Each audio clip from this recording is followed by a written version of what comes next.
class 10th. Today in this video we are going to discuss the remaining question of exercise 3.5. Question number 2 तक मैंने कल आपको करा दिए थे. Now question number 3. Solve the following linear equation by the substitution and cross multiplication method. दो linear equations दी हैं और वो ये कह रहा है कि इसको दो मेथड से करके दिखाइए. मेथड दो अलग अलग होने चाहिए लेकिन एक्स वाई की वैल्यू दोनों में सेम आनी चाहिए. तो पहला सवाल, पहले हमने इसको बाय सब्स्टिट्यूशन मेथड सॉल्व किया है. सब्स्टिट्यूशन मेथड जैसा कि आपको याद है कि एक वेरिएबल की वैल्यू दूसरे वेरिएबल की टर्म में निकाल करके उसको सेकेंड इक्वेशन में यूज़ करना है. फिर वहाँ से दूसरे वेरिएबल की जब वैल्यू निकल जाए तो उसको फर्स्ट इक्वेशन में यूज़ करके पहले वाले वैल्यू ऑफ वेरिएबल निकालनी है. ठीक है, तो मैंने फर्स्ट इक्वेशन ये लिखा है, सेकंड ये लिखा है. सेकंड इक्वेशन से मैंने x की वैल्यू, x को अकेला छोड़ दिया, पहले 2y को शिफ्ट किया, 4 माइनस 2y, फिर 3 को शिफ्ट किया, 4 माइनस 2y अपॉन 3. x की वैल्यू निकल गई इन टर्म्स ऑफ y. इस वैल्यू को मैंने फर्स्ट इक्वेशन में यूज़ कर दिया है और उसको एलसीएम लेकर के सॉल्व करते गई. ब्रैकेट के बाद जो डिजिट है वो ब्रैकेट के अंदर दोनों को मल्टीप्लाई करेगी. तो ये इस तरह से सॉल्व करते हुए मैंने y की वैल्यू निकाल ली 5.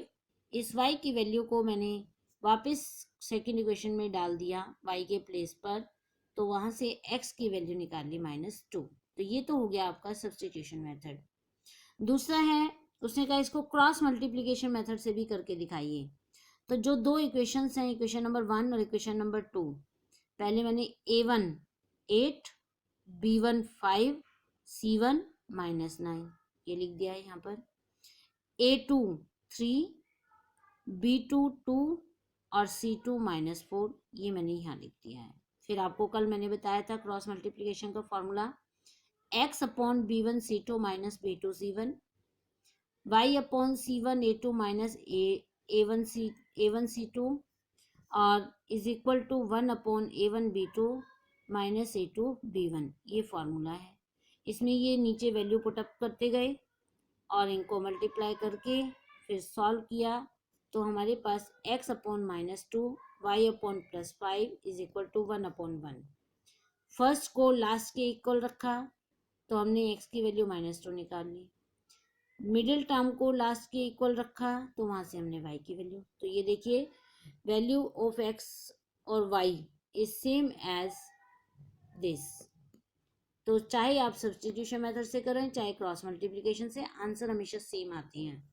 तो इसमें दोनों मेथड से कहा था इसलिए दोनों मेथड से कर दिया. Now from question number 2 there are word problems.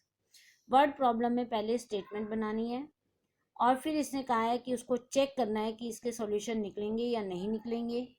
अगर यूनिक सॉल्यूशन है तो आप इसको किसी भी मेथड से करिए, चाहे सब्स्टिट्यूशन से करिए, चाहे एलिमिनेशन से करिए, चाहे आप इसको क्रॉस मल्टीप्लिकेशन से करिए, वो आपकी मर्जी है. तो मैंने सबकी स्टेटमेंट तो आपको बनवा दी है, आपको इक्वेशंस बनवा दी हैं, सॉल्व आपको खुद करना है.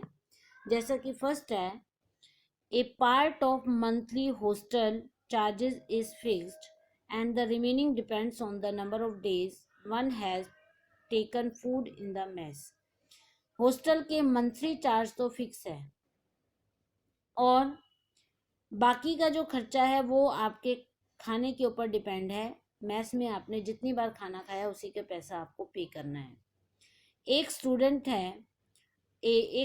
है ए टेक्स फूड फॉर 20 डेज. वो 20 दिन खाना खाता है और 1000 रुपये पे करता है.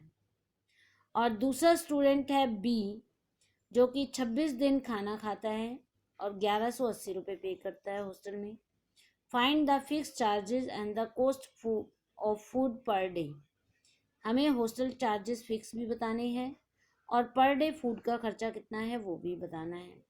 तो हमने यहाँ पर सपोज कर लिया, let monthly charges x, let 1 day mess charge, mess होता है खाना खाने की जगह, एक दिन मेस का खर्चा है वाई. पहले जो ए वाला स्टूडेंट है वो कितने दिन हॉस्टल में रहा है, उसने 20 दिन खाना खाया है, तो एक्स तो उसको देनी ही देनी है, लेकिन 20 दिन खाना खाया तो 20 वाई उसके खर्चे में जुड़ जाएंगे. x plus 20y is equal to 1000, total मिला के वो 1000 दे रहा है। जो 20 स्टूडेंट है, दूसरे वाला 20 स्टूडेंट, वो 26 दिन हॉस्टल में खाना खाया उसने, x तो उसको देने ही देने हैं, और 26 दिन जो खाना खाया उसके 26y रुपये हो गए, तो टोटल मिला करके उसका 1180 रुपये। अब ये फर्स्ट इक्वेशन है, ये सेकंड इक्वेशन है। इसको आपने पहले चेक करना है a1/a2, b1/b2, c1/c2। अगर आपका यूनिक सॉल्यूशन की कंडीशन आती है तब आप इसको एलिमिनेशन मेथड से सॉल्व करके x और y की वैल्यू निकालिए। अब मैं आपको बताऊंगी नहीं कैसे एलिमिनेशन मेथड कराया था, आप पिछली एक्सरसाइज में फिर से जा सकते हैं और फिर से उसको चेक कर सकते हैं कि एलिमिनेशन मेथड हमने कैसे यूज किया था। एलिमिनेट का मतलब एक वेरिएबल को सेम करके खत्म करना है, घटा करके या जोड़ करके।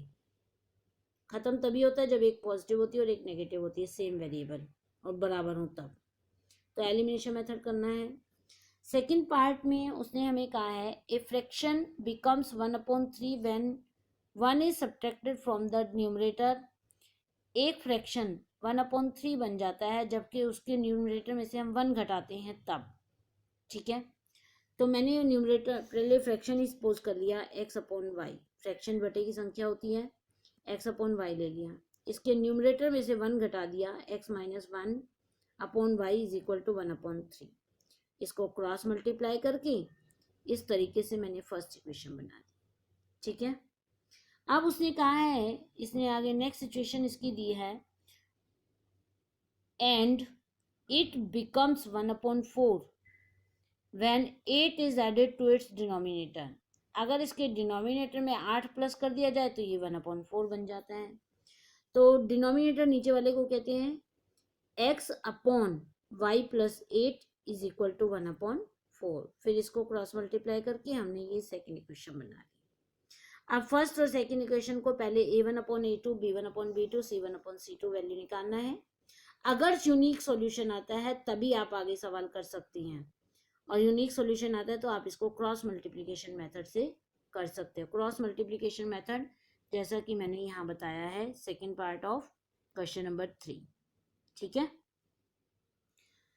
मेन मकसद आपको x और y की वैल्यू निकालना है। Now third part, Yash scored 40 marks in a test. Yash ने एक टेस्ट में 40 नंबर लिए हैं। Getting 3 marks for each right answer. हर राइट आंसर के उसको 3 नंबर मिले हैं। And losing 1 mark for each wrong answer. और हर गलत आंसर के उसको -1 मतलब 1 नंबर मिला है।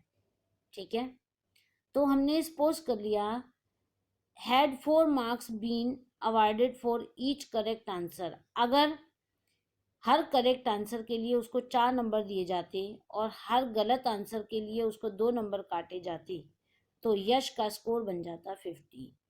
How many questions were there in the test. Test में कितने क्वेश्चंस थे, तो हमने यहाँ पर सपोज कर लिया let Yash has done correct one answer.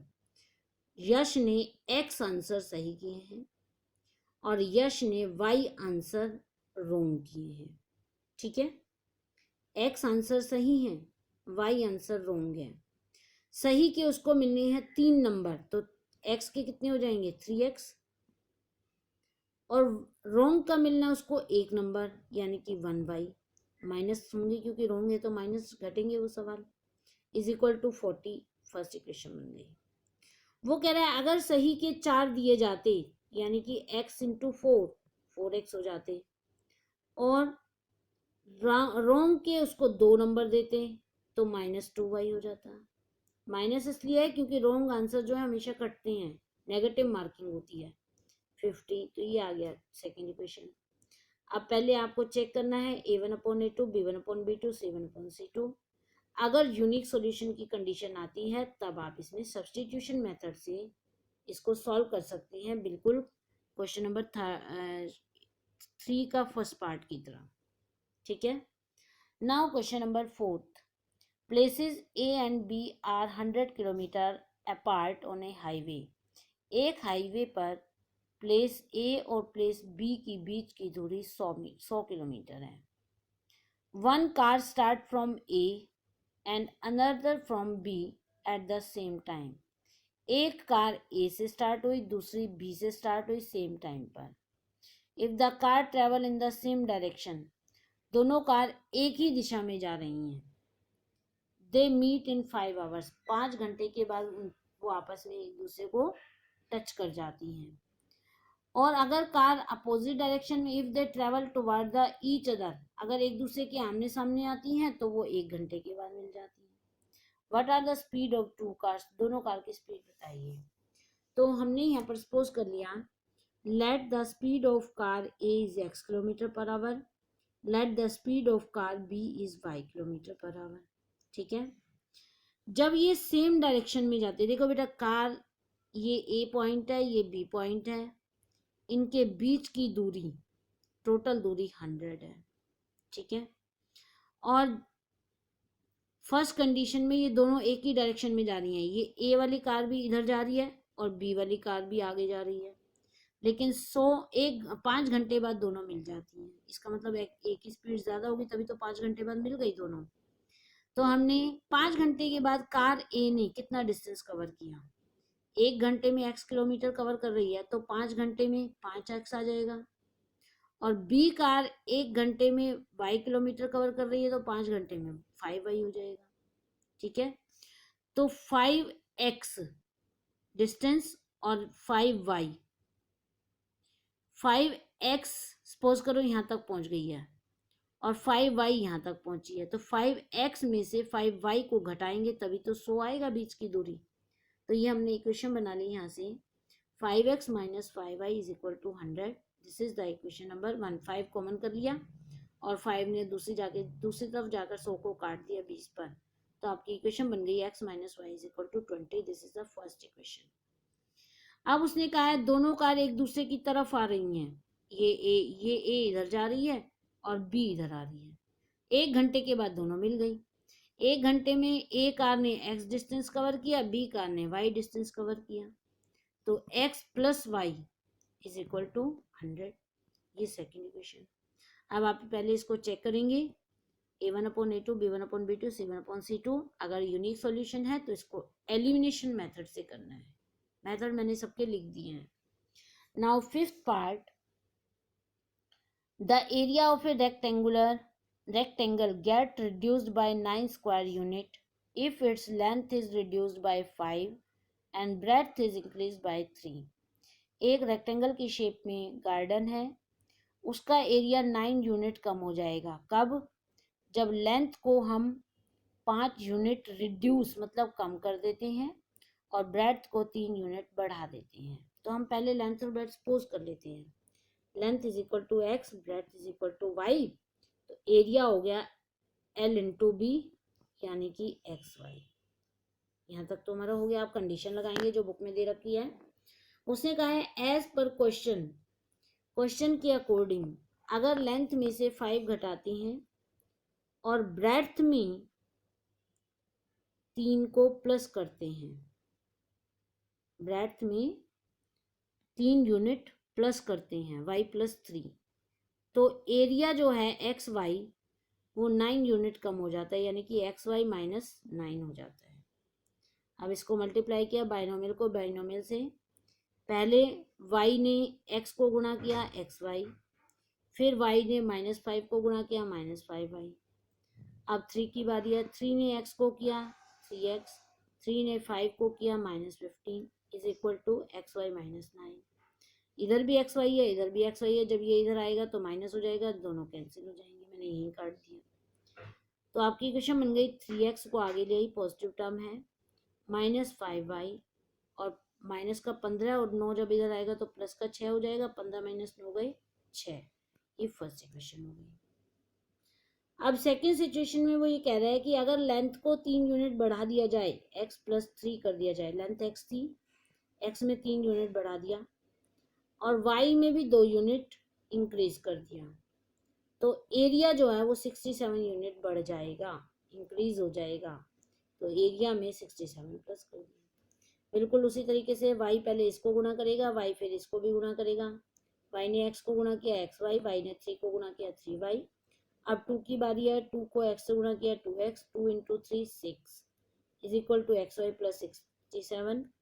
ये एक्स वाई पॉजिटिव है, ये भी पॉजिटिव है, जब इधर आएगा तो ये नेगेटिव होकर के इससे कैंसिल हो जाएगा और आपके पास बच गया 2x प्लस 3y माइनस 6 उधर जाएगा 67 के पास तो माइनस हो जाएगा और 67 में से 6 गए 61 जब आगे आएगा तो माइनस का हो जाएगा। ये सेकेंड इक्वेशन है। फिर आपको इसे क्रॉस मल्टीप्लिकेशन मेथड से सॉल्व करना है। Now your homework is you have to complete exercise 3.5 in your homework register.